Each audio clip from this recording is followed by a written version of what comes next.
now because the dust is yet to settle in Uganda's January 14 disputed presidential election, despite the country's Independent Electoral Commission declared the incumbent Yoweri Museveni as the winner with 58.6% of the votes.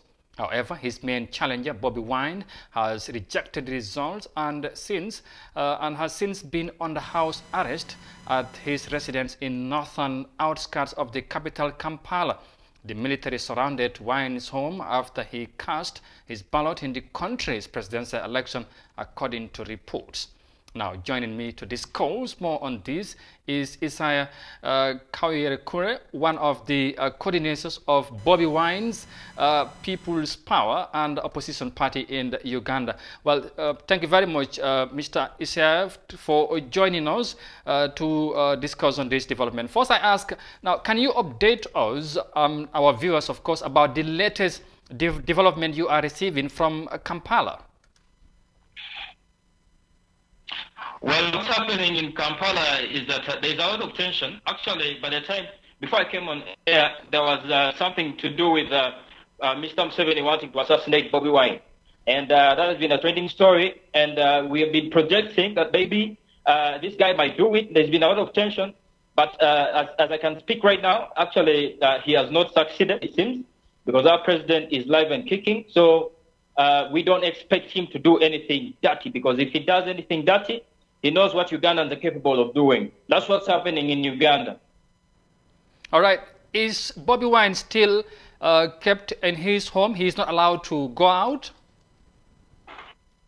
Yes. Actually, after the declaration of the president, after the national tallying and the announcing of the votes, the incumbent actually had to send the military and the police to President Chagulanyi Sentamu Robert's home, and they have been there. It's like a military barracks actually. They have been there for days until now that I'm talking. They have denied him access to food. He cannot walk out to get food, and he cannot also allow people to come in and give him food. You know. So that is what is happening in Uganda right now. He's still on house arrest. They have not yet released him. And another thing you need to know is that there is one of NUP supporters who came to visit him at his premises and came with a baby, you know. And apparently, the guy left the baby behind, you know. Now, Bobi Wine right now has a burden of a baby, at which this baby needs milk and, you know, is denied access outside. So you can imagine the kind of situation that, you know, the dictator is trying to impose, you know, on the public. And he's trying to terrify, he's trying to bring a lot of tension. You know, we are trying to be law-abiding and avoiding any form of violence, and that's why we are engaging in peaceful protests.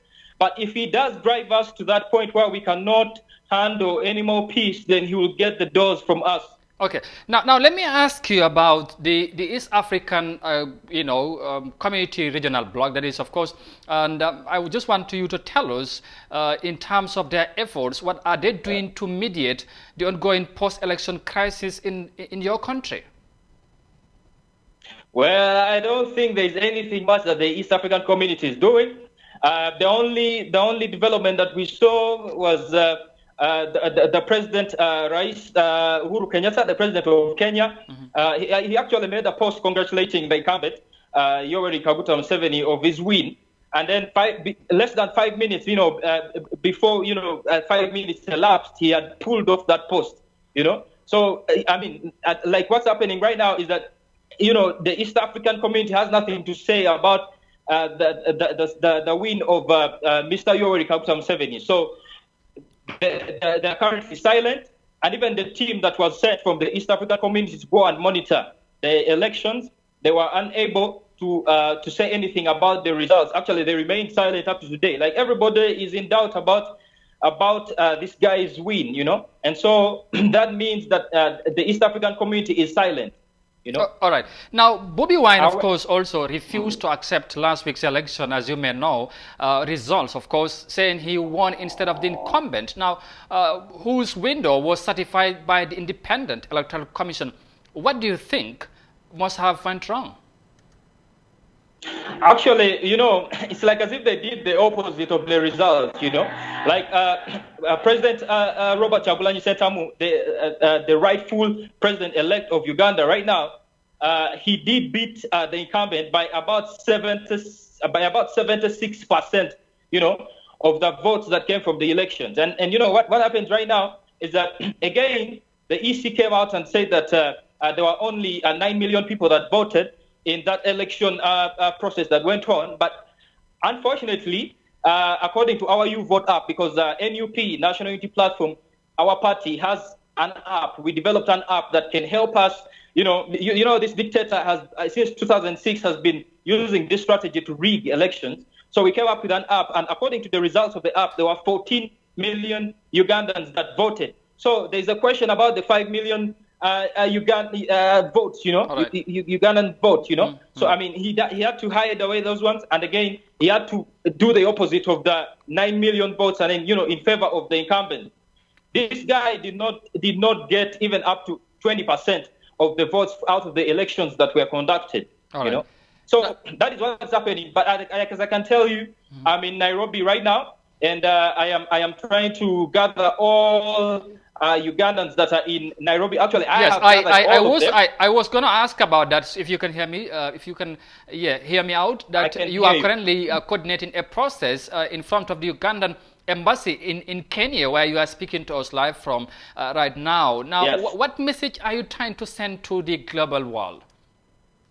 I'm trying to send the same message that our president, Robert Chagulanyi Sentamu, did give, even if amidst being denied to access the press, he came out on Facebook and he had to let all of us know that it is our mandate to refuse this election rigging in Uganda and to deny this incumbent from sitting into that or even swearing in, So what's happening is that we are doing this legally.